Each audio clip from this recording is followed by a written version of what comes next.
هەفتەنامەی ڕەهەندەکان بەرنامەیەکی هزری و فەرهەنگیە و هەرجارە و لەگەڵ نووسەران و ڕووناکبیران یان کەسانی تایبەتمەندا ساز دەکرێت.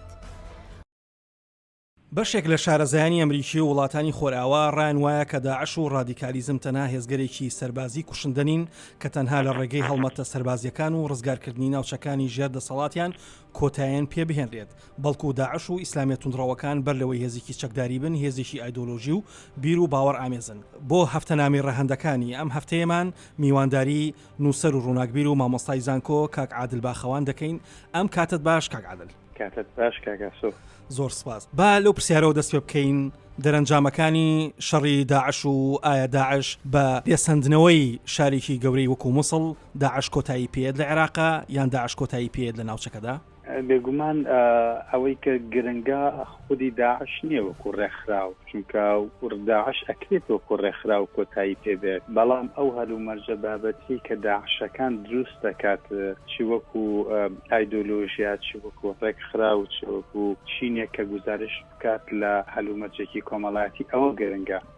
بەڵام مادەم بڕیارە ئێمە قسە لەسەر داعش بکەین و بڕیارە قسە لەسەر مووسڵ بکەین، چونکە ئێستا وەک خۆتان نەزان هەموو ڕووناکیەکان لەسەر داعش و لەسەر مووسڵ و لەسەر ئەو ئەکتەرانن کە پەلەماری مووسڵدەن بۆ ئەوەی ڕزگاری بکەن لەو ئەژدیهایی کە پێکەوە ناومان ناوە بە شەرێت ناوی ناوە داعش.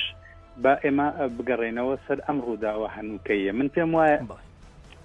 باشترین دەرگا بۆ ئەوەی بڕۆینە ژوورەوە ئەو دوێنێ ئێوارە لەسەر کەناڵێکی فەڕەنسی وتم ئەوەی کە بزانین کێ پەلەماری مووسڵادا. وی لە ڕاستیە ئەو ڕێکەوتنەی کە لە نێوان بارزانی و عەبادیە لە چەند ڕۆژی ڕابردووە کرا لە باغا بە ئامادەبوونی ئەمریکیەکان 4 ئەکتەری دەستنیشان کرد کە ئەبێت بە شێوەیەکی شەرعی و فەرمی مافی ئەویان هەبێت بڕۆن بەرەو مووسڵ،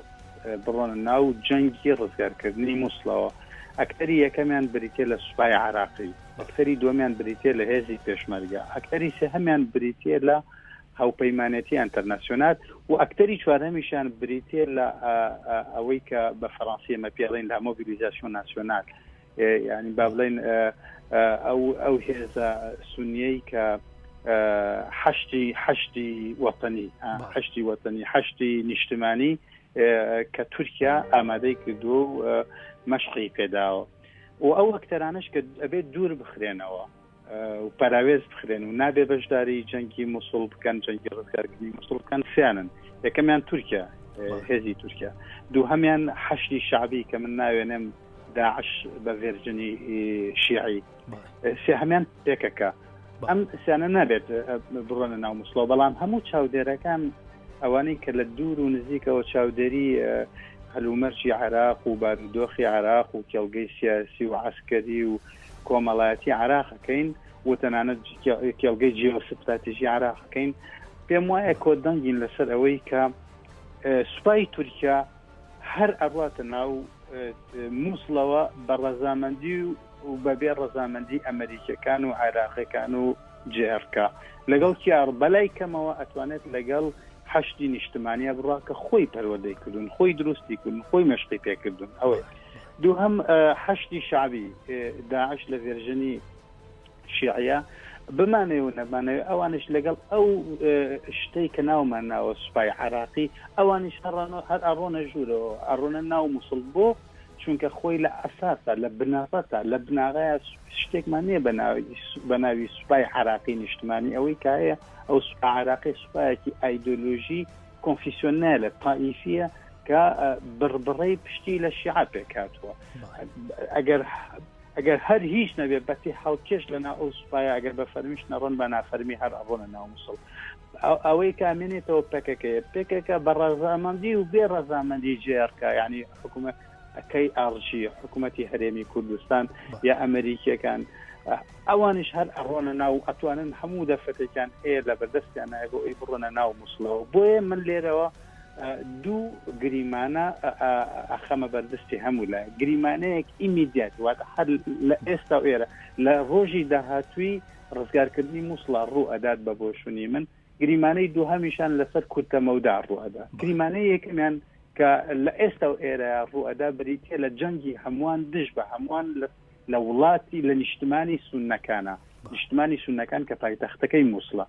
واتە ئەو هەموو ئەکتەرانەی کە هیچ شتێک پێکەوە کویان ناکاتەوە هەمویان دژ بە یەکترن هەمویان تەنها ڕەنگە ئەگەر خاڵێک هەبێ هەمویان کۆبکاتەوە پێکەوە لە ناوبردنی داعش بێت دوای ئەوەی کە خاڵی کۆکەرەوەیان نەما کە بریتە لە داعش و هەمویان لە پایتەختی نیشتمانی سونەکانە یەکتری ئەبینینەوەواتە تورکیا لەگەڵ سوپای شیعەکانە حەشتی شعبی لەگەڵ حەشتی نیشتمانیە پەکەکە لەگەڵ هێزی پێشمەرگەی بارزانیە هەموو ئەم لێک دژە کە بێتەوە کۆبنەوە گریمانەی یەکەمەم ئەبێ بەچی ئەبێ بە لیبانیزاسیۆنی مووسڵ واتە بە لوبنانیکردنی مووسڵی هەشتاکان واتە جەنگی هەمووان وەکسەڵێ دژ بە هەمووان لە ئەو جینۆسایدەی کە لە مووسڵا دروستە بێ ڕەنگە لە سەردەمی داعشی شاد وێنەی نەبوو بێ ئەوە گریمانەی بەخێرایی گریمانەی یەکەمەم کە لە ڕۆژی پاش ڕزگارکردنی مووسڵ ڕووەدا گریمانەی دووهەمیشانم بریتێ لە چی بریتێ لە هەڵوەشانەوەی فەرمی وشەی فەرمی ئەبێ بەکارێنم هەڵوەشانەوەی فەرمی ئەو حیکایەتەی کە لە ساڵی 1920ەوە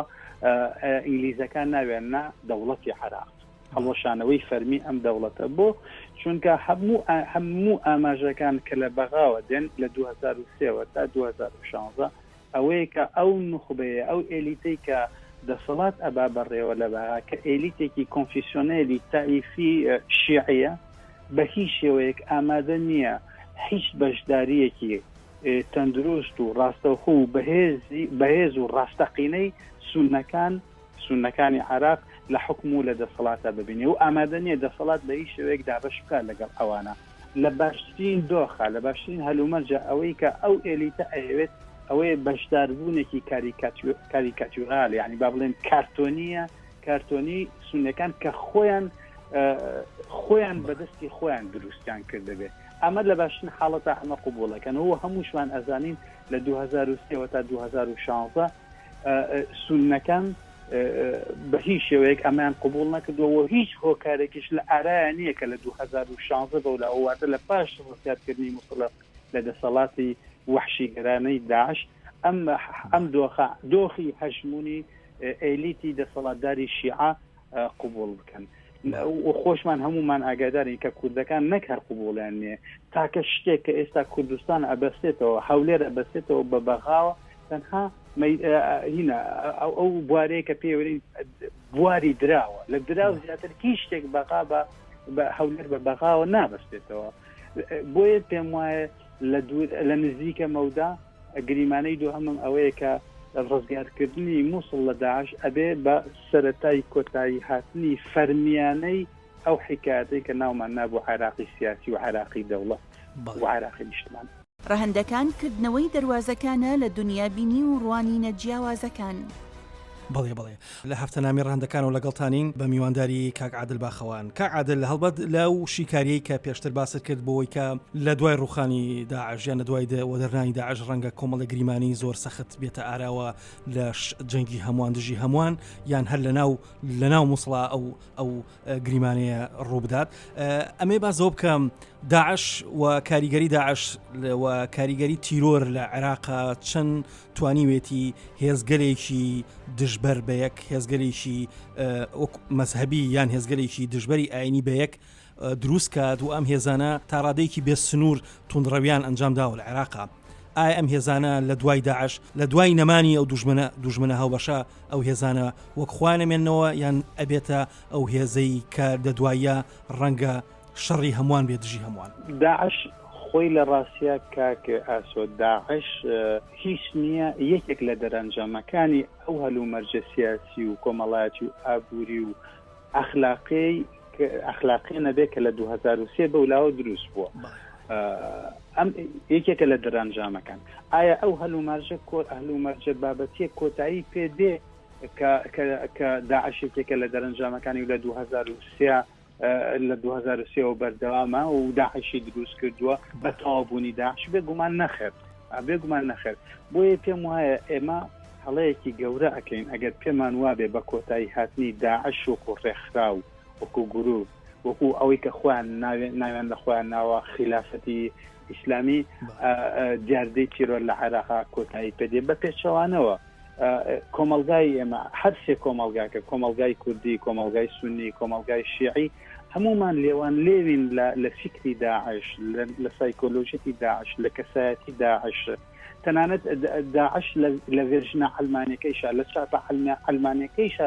لە کەسایەتی ئێمە چەندراوە ئێمە ئەوە هەڵەیەکی گەورەکەین کە بەردەوام پێمان وایە بەتەنها لە ناو کۆمیونیتەی سوننەیە و لە ناو نیشتمانی سوننەکانە هێزی ڕادیکاڵی تونڕەوی پەڕگیری تێرۆریست دروستە بێ بە پێشەوانەوە تۆ سیر کە حیزب الله گروپێکی شیعەیە وانە گروپێکی شیعەیە بەڵام تیرۆریزم وەکو میکانیزمی ململانێکردن تەبەنیەکە و بەکارەهێنێ و ئێمە چەندین گروپی تری چەپی چەپمان هەبووە لە فەلەستینە لە بەرامبەر ئیسرائیلەکانە تیرۆریزمی وەکو چەکی ململانێ تەبەنی کردو و بەکاری ئەێنێ و شانازیشی پێواکە بۆیە من ئەمەوێ بڵم هەڵەیەکی میتۆدۆلۆژی زۆر خراپەکەین ئەگەر بێت و تیرۆریزم بەتەنها لە کۆمیونیتەی سوننا کوردکەینەوە نەخێر لە ناو کۆمیونیتەی شیعە لە ناو کۆمیونیتەی کوردە دروست وەک لە ناو کۆمیونیتەی سونەیە ئێمە چەندین ئەکتەرمان هەیە لە چاپی داعشە خۆیان مانیفێستەکەن یەک ئاماژەتە دەنێت کاتێک حەشتی شعبی ئەڕاتە ناو فەلوجەیان ڕوومادی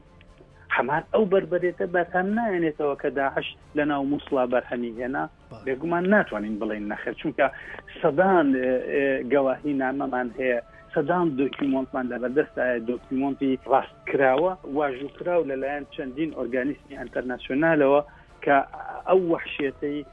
حەشتی شعبی لە ڕوومادی و لە فەلوجا و لە تەکتکریتە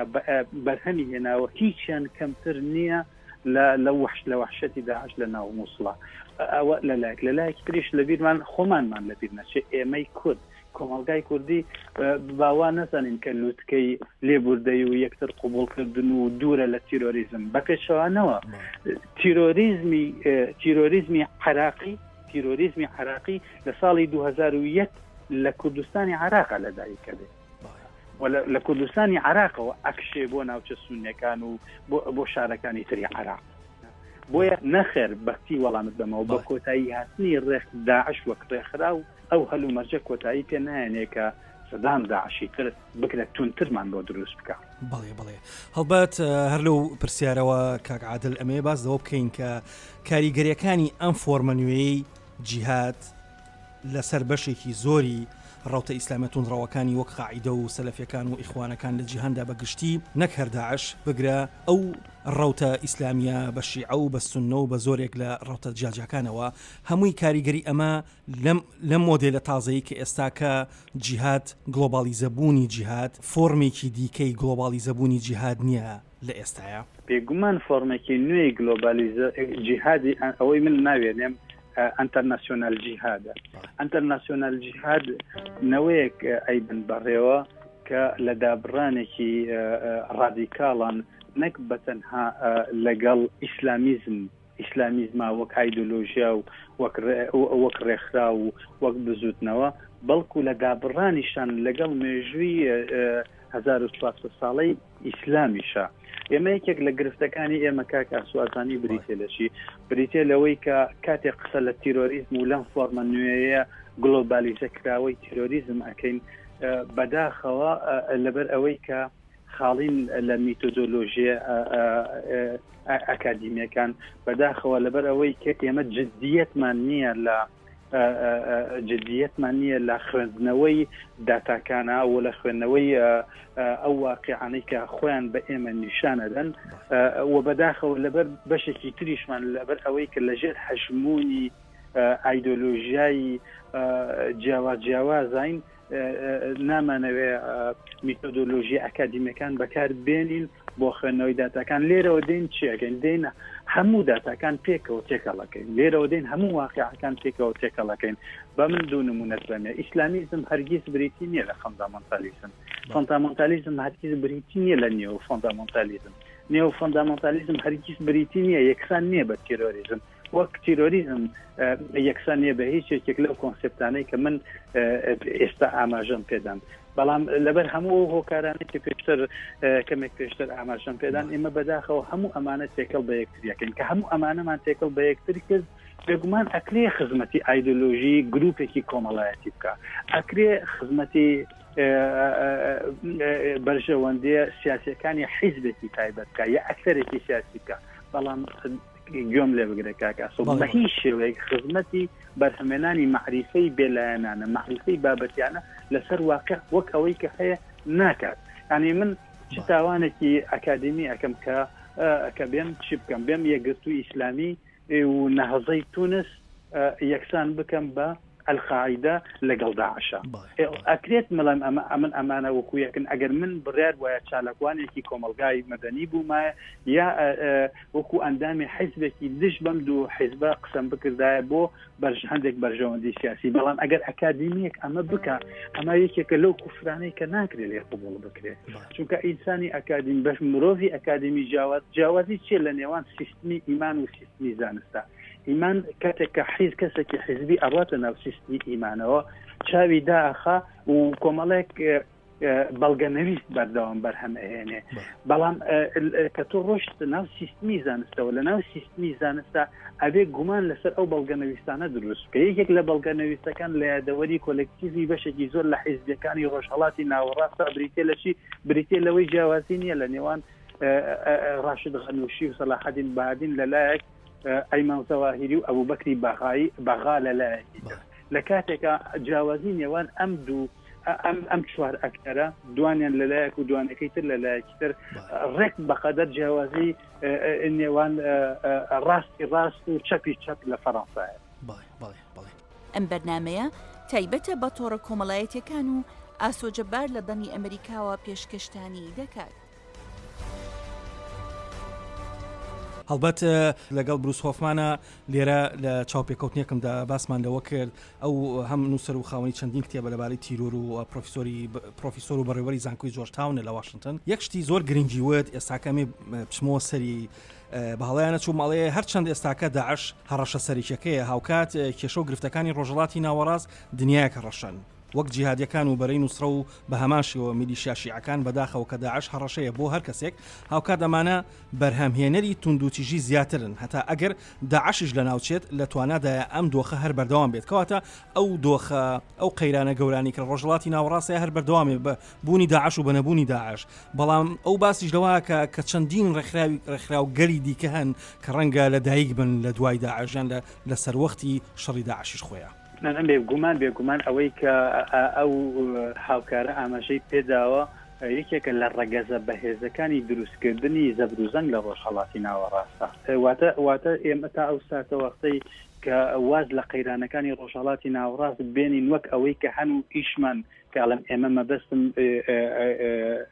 دنیای ئەوروپا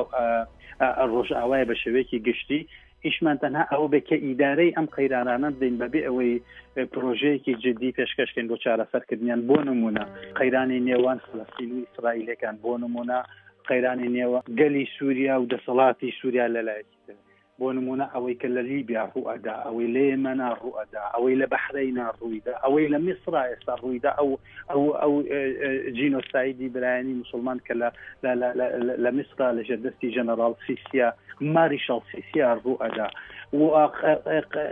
کارەساتی نێوان پەکەکە گەلی کورد و ئەردۆگان دەسەڵاتی تورکیا لەلایەکی تر و ئەوەی کە لە عێراق ڕوو هەموو ئەم قەیرانانەی کە لە ڕۆژهەڵاتی ناوەڕاستە هەن کاکاسۆ پێکەوە هەمویان یەکێکن لەو ڕەگەزانەی کە بەشداری ئەکەن لە بیناکردنی زەبروزەنگە بەڵام ئایا هەموو هۆکارەکانن بێگومان نەخێر ئێمە ئەبێ ئەمە یەکێکە لە هۆکارەکان یەکێک ئەمە بەدوای خۆی ئەو ڕەگەزانە بگەڕین کە ئەم زەبروزەنگە دروستەکە بێگومان یەکێک لەو لە ڕەگەزەکانی تر ئەکتێ لە ناو کولتورا بیدۆزینەوە یەکێک لە ڕەگەزەکانی تر ئەبێ ئێمە لە ناو خۆی خودی کۆمەلگەکانە بۆی بگەڕێن یەکێکی تر لەو ڕەگەزانەی کە ئەبێ بۆی بگەڕێن لە ناو گلۆبالیزاسیۆنی دنیاە ئەبێ بۆی بگەڕێن لە ناو گلۆبالیزاسیۆنی شتەکانە یەکێک لەو شتانە کە خودی تیرۆریزمە خۆی گلۆبالیزاکە یعنی مەبەستم ئەوەیە بەتەنها لە ڕەگەزێکا کورت ناکرێتەوە بەڵکو لە چەندین ئەبێ بەدوای هەموو ئەو ڕەگەزانە بکڕێن کە پێکەوە بەشداریەکان یعنی بۆ نمونە ئەگەر سبەینێتۆ کێشەی فەڵەستینەکان و ئیسرائیلەکان چارەسەر کرد باش نییە بۆ شێوەی کە هەردووکیان ڕازی بن ئایا تیرۆریزم کۆتایی پێدێت چ لە فەلەستین و چ لە ئیسرائیلە یعنی بۆ یەکێک لەوانەی کە سەرۆکی ئیسرائیلی کوشت کێ بوو تیرۆریستێکی ئیسرائیلی خۆی بوو وانە کە ئیسحاق رابینی کوشت ئایا بە کۆتایی هاتنی کێشەی نێوان کورد لە تورکیا لەگەڵ ئەردۆگانە تیرۆریزم لە تورکیا و لە کوردستانی تورکیا کۆتایی پێدێت بێگومان نەخێت ئایا بە کۆتایی هاتنی نمونەیەک دەدەمە کوردستانی عراق ئێمە هیچ پەیوەندێکمان لەگەڵ سەدامان نەبوو وانە کوردستان لە ساڵی 1991ەوە سەربەخۆیەکی دووفێ بە فەڕەنسی دووفێ ینی لە واقع سەربەخۆ بوو هیچ پەیوەندێکمان لەگەڵ بەخا نەبوو تا بڵێن زەبر و زەنگی بەغا تیرۆریزمی لە کوردستانە دروست کرد بە پێشوانە ئەو کاتێک کە هیچ پەیوەندێکمان لەگەڵ بەغا نابێت لە 2001 یەکەم بزوتنەوەی تیرۆریستی لە کوردستانی عراق دروست دەبێت بە ناوی ئەنساری ئیسلام جامە بەسمەوەی ببوورە لەبەر ئەوە نیە کە ئێمە چارەسەری گرفتەکانی ڕۆژهەڵاتی ناوەڕاستی تیرۆریزم نابێنێ بەڵێ گرفتەکانی ڕۆژهەڵاتی ناوەڕاست ڕاگەزێکن بەڵام هەموو ڕاگەزەکان نین لەگەڵ ئەو هەموو استراتیژە گەورەی کە ئێساکە لە ڕۆژهەڵاتی ناوەڕاستە دەگوزارێ ئەو استراتیژە نێودوڵەتیانەی کە هەیە و لەگەڵ ئەو استراتیژە ناوچەیانەی کە سەر لەبەری هێزە جیاوازەکانی لە شەڕێکی گەورەیە کۆ کردوتەوە بە تایبەتی شەڕی داعشە و ئەو استراتیژە دژبەیەکانەشە بەڵام ئایا ئەگەر ئێسالەکە لە ڕۆژهەڵاتی ناوەڕاستەوە بۆسین بەڵام ئایا ئێساکە گومان لەسەرەوە نییە استراتیژێکی تریش دارابێ بۆ ڕەوانەکردنی یان دروستکردنی لینکێکی بەهێزتر لە نێوان جیهادیەکانی خۆرەڵاتی ناوەڕاست بۆ خۆرئاوا یان ناردنی یان شتێکی لەو جۆرە ئایا دوای ئەم شەڕە کۆچکردنیەک پێک نایە کۆچکردنیەک بەرهەم نایەت جیهادیەکان بەرەو خۆرئاوا بێگومان ئەوە یەکێکە لەو مەترسیانە یەکێکە لەو کوشماخ دێوەزمانەی کە هەمیشە ئەژنۆی لەسەر سنگی نخبە سیاسیەکانی ئەوروپا و ئەمریکا داناوە ئێمە ئەزانین تا ئێستا بەپێی راپۆرتی وەزارەتی ناوخۆی فەڕەنسا 2000 فەڕەنسی لە نێو ڕێزی جیهادیستەکانی سووریا و عێراقان چێ بە ئەلقاعیدە و بە داعشەوە ژمارەی کۆی گشتی ئەو ئەوروپی و ئەمریکانەی کە لە ڕێزەکانی ئەوانان لە 13000 کەس تێپەڕێ ئەم 13000 کەسە بێگومان هەمویان قەتڵعام ناکرێن لە سووریا و لە عێراق ئەوانەیە ئەگەر بێت و نیوەشیان کۆتایی پێبێت نیوەکەی تریان ئەگەڕێنەوە بۆ لە هەموو حاڵەتەکانە لە هەموو دۆخەکانە ئەگەڕێنەوە بۆ وڵاتەکانی خۆیان واتە بۆ ئەوروپا و بۆ ئەمریکا ئەمە یەکێکە لەو مەترسی هەرە گەورانەی کە نەک بەتەنها دەستگاکانی هەواڵگری ئەوروپا و ئەمریکا بەڵکو دەستگاکانی توێژینەوە و زانکۆکان و چەندین ناوەندی بڕیاری هەراسان کردووە چ بکرێ بۆ ئەوەی ڕێگا لەوە بگیرێت کە ئەوروپا و ئەمریکا ڕۆژئاوا بەگشتی دوای جەنگی داعش و سووریا نەکرێت بە قەسابخانەیەکی گەورە تا ئێستا بە بۆچوونی من ئەوەی ئاگام لێ بێت لە نزیکەوە هیچ دەستگایەکە هیچ ناوەندێکی بڕیار و هیچ تەنانەت سەرچاوەیەکی ئەکادمی نەیتوانیوە و ناشتوانێت پرۆژەیەکی وا پێشکەش بکات کە بتوانێت ڕێگا لە شەپۆلی پێچەوانە بگرێت واتە شەپۆلی گەڕانەوەی جیهادیستەکان بەرەو ئەوروپا کەک عادل هەڵبات داعش بەهۆی ئەو کێڵگەنەوتیانەی کە داگیری کردو بەهۆی ئەو بازرگانی ترسناکانی کە من لەم چەند ڕۆژەی پێشوا کە راپۆرتێکی هەم دەستگای هەواڵگیری ئەمریکا و دەستگای لێکۆڵینەوە نهێنەکانی بۆ نمونە خۆرئاوا زۆرێک نەو ناوەندانە ئاماژە بۆیان کە ڕۆژانە زیاد لە 50 ملیۆن دۆلار لە ڕێی نەوت و لە ڕێی بازرگانیکردن بە کەرەستەی شوێنەوارە دێرینەکان و زۆرێک لەو تۆڕی بازرگانی گەوری کە داعش بەرهەمی هێناوە کە ئێستاکە تا ئێستا نەتوانرا ئەو تۆڕە لە یەک هەڵبۆشێنرێت بەڵام ئەتوانێت تۆڕێکی هەم بازرگانی و هەم جیهادی بەرفراوانتر دروستکە لە دوای ئەم شەڕەیان لەسەر وەختی ئەم شەڕەیە لەگەڵ خۆرئاوا وڵاتانی ترا با من بەڕستەیەک وەڵامت بدەمەوە یەکێک لە هاوکارەکانم کە ناوی ژان پیێر فیلیوە نزیکەی 40 ساڵی ڕەبەقە ئیش لەسەر ئیسلامیزم بەکشتی و بزوتنەوە ڕادیکاڵەکانی ئیسلامیزم ئەکا بە شێوەیەکی تایبەتی لە تازەترین لێدوانێک کە من هاوڕام لەگەڵیا کارێکی زۆر جدی لەسەر 11 سپتەمبەر کردووە ڕووداوەکانی 11 سپتەمبەر لە نیویۆرک و واشنگتن چۆن ئەلقاعیدە توانی پەلەماری بەچی ئیمکانێتێکەوە توانی پەلەماری نیویۆرک و واشنگتندا و مێژوو بگۆڕێت مێژوو بگۆڕێت و مێژوویەکی کە دروست بکە لە دەرەنجامە ئەڵێت بۆ ڕۆژنامەی لۆمۆند ئەو ئیمکانەتی کە ئێستا بزوتنەوە ڕادیکاڵەکان بەگشتی و داعش بە تایبەتی لە ژێر دەستیایەتی ڕێگای پێدات کە 11 سپتەمبەری تر لە ڕۆژئاوایە دروست بکە 11 سپتەمبەری تر یعنی 1000 ڕوودا و بە حەجمی 11 سپتەمبەر لە ئەوروپایە دروست بکە چونکە ئەو ئیمکانەتی کە لە دەستی داعشایە لە سەدا دوی لە دەستی ئەلقاعیدا نەبوو کاتێکی 11 سپتەمبەری دروست کرد من بەش بە حاڵی خۆم هەمان بۆ چوونم هەیە لەگەڵ چانتیاخری و هەمان بۆ چوونمەوە هەمان ئەو تەحلیلی منیشە دوایین پرسیار ئایا ناوەندەکانی لێکۆڵینەوەی خۆرئاوا بە تایبەتی وڵاتانی خۆرئاوا توانیوانە جومگە هەرە بنەڕەتیەکانی ئەو بازرگانیە گەورەیان ئەو تۆڕە گلۆبالیزیشنی جیهادا بدۆزنەوە لە ئاستی ئابووری و لە ئاستی دارایی و لە ئاستی ئیشکردنیکی نهێنیانەی ئەو دەستگا گەورەیەک ئەو دەستگایی کە توانای بەرهەمهێنانی پارەی هەیە و توانای بەرهەمهێنانی تۆڕێکی دروستکردنی دارایی هەیە لە هەم لە خۆرئاوا و هەم لە خۆرهەڵاتیشا ئایا توانیوانە سەرچاوەکانی بدۆزنەوە بەڵێ توانیوانە سەرچاوەکانی بدۆزنەوە بەڵام ئایا ئەتوانن کۆنتڕۆڵی بکەن بێگومان نەخێر ناتوان کۆنتڕۆلی بکەن بۆ چونکە لە سەردەمی گلۆبالیزاسیۆنە تۆڕەکان ئەوەنە ئالۆز بوون دەستیان لە تۆڕە گیرەکەن لە 1000 تۆڕی تر ناتوان دەستیان گیر بکەن و بە ڕادارەکانیانە تێپەڕێ نمونەیەکت بەمێ یەکێک لە سەرچاوەکانی ئیسلامیزمی ڕادیکاڵ ئەبوو قەتادە و ئەبوو قەتادەشە تا ئێستا ئەبوو قەتادەکە لە لەندەنستانە ئەژیا پێش ئەوەی لە لەندەنستانە بژی و پێش ئەوەی بڕاتە ناو سیستمی گلۆبالیزاسیۆنی ئینفۆرمیشنەوە موتارێکی ئەدار لە مزگەوتێکی پەرادەستکراوە لە باشترین دۆخە 20-25 کەس گوێی لێگرت بەڵام لە سەردەمی گلۆبالیزاسیۆنی ئینفۆرمیشنە لە ئۆفیسەکەی خۆیان لە لەندەنستان وتارێک ئەدا ئەم وتارە لە یەک کاتە بە چەندین زمان تەرجەمەکێ و لە یەک کاتە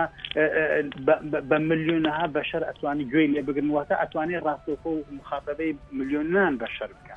لەبەرەوە لە سەردەمێکی ئاوایە زۆر ئەستەمە کە تۆ بتوانیت کۆنتڕۆلی هەموو ئەم تۆڕانە بکەیت بەتایبەتی جیهادیستەکان پێشکۆتایی پێم باشە ئامۆستەیە بڵام ئەو کەسانە نین کە لە قوڵایەکانی مۆیانە ژوادە سەدەکانی ناوەڕاستەوە بەبێ کولتور بەبێ معریفە بەبێ زانیاری بەبێ وشاری بەبێ ئاگایی بە دنیای ئێستا و ئێرەوە هاتبنەوە و تەواو لە دابڕانێکی ڕادیکاڵا بن لەگەڵ دنیای ئێمە بە پێچوانەوە جیهادیستە ڕادیکاڵەکان ئەوانەی کە تیرۆریزم بەکارێنن بەرامبەر دنیای ئێستا و ئێرە ئەو کەسانن کە لە دابڕانان لەگەڵ ڕابردوویەکی هەزاران ساڵە و مناڵی ڕاستەوخۆ شەرعی کۆمەلگاکانی ئێستا و ئێرە و تەواو وشارن بەو تکنیکان و بۆ میکانیزمانەی کە کۆمەلگاکانی ئێستا و ئێرە لەم چکە ساتا بەڕێوە ئەدەن و کۆنتڕۆلی ئەو میکانیزمانیان کردو بۆیە هەبا هەمان ئەو میکانیزمانە لەو کۆمەلگانە ئەدەن کە خودی ئەوانی بەرهەمهێناوە بۆیە کۆنتڕۆلکردنیان زۆر ئەستەمە بەڵێ زۆر سپاس بۆ تێڕوانین و بۆ چوون و دنیابینی و شرۆڤەکارەکانت کاک عادل باخەوان بەڕێز ئەم بەرنامەیە تایبەتە بە تۆڕە کۆمەڵایەتیەکان و ئاسۆجەبار لە دەنی ئەمریکاوە پێشکەشتانی دەکات.